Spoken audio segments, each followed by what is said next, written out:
So here's a quick rundown of the mathematics behind vector dot products.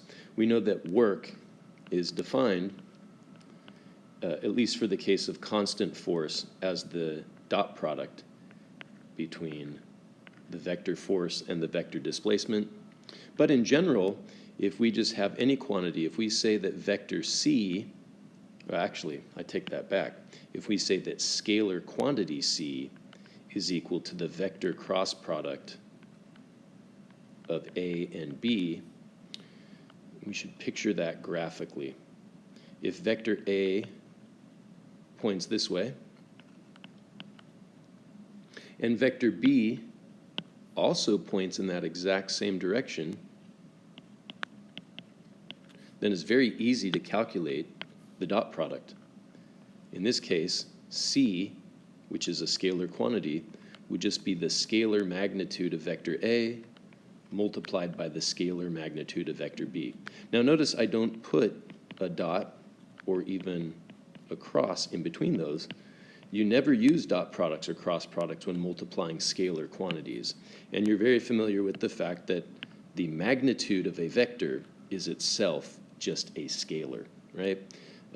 Vector has both magnitude and direction, but when we only give the magnitude portion, then we're just multiplying two scalars together.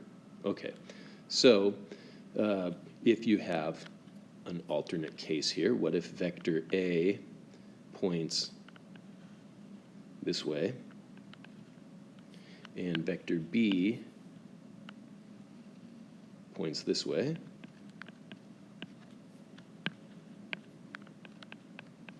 Such that the angle between the two of them is 90 degrees,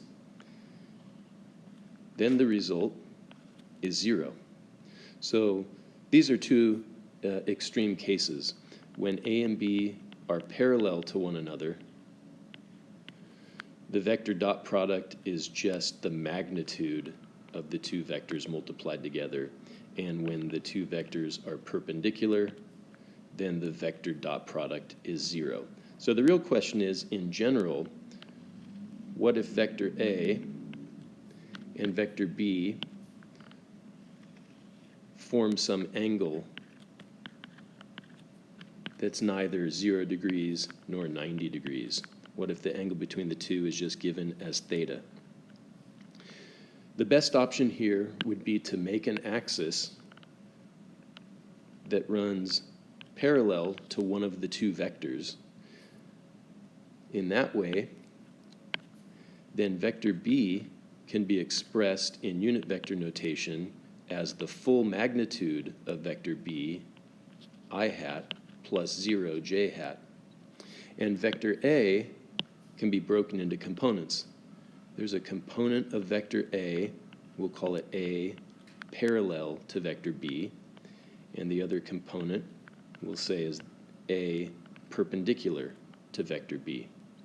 So really, in calculating the overall dot product of A and B in this case, it's just equal to, well, essentially now we have two vectors that lie parallel to one another. So if I take the magnitude of the component of the vector that lies parallel to B times the full magnitude of vector B, I get the scalar quantity for that given dot product. But that would be nothing more than A cosine theta multiplied by B, which I could also write in the form the magnitude of A times the magnitude of B times the cosine of the angle between the two of them, right? The component of vector A that lies parallel to vector B would be equal to A cosine theta, and the component of vector A that lies perpendicular to B is A sine theta. So this component doesn't contribute any to the work, but this component does. So in the case of work, which is the vector dot product of force and displacement, if you have a force that points perhaps in this direction and a displacement that maybe points in that direction, and an angle between the two of theta, then the amount of work in the end is equal to the overall magnitude of the force times the total magnitude of the displacement multiplied by the cosine of the angle between the two of them.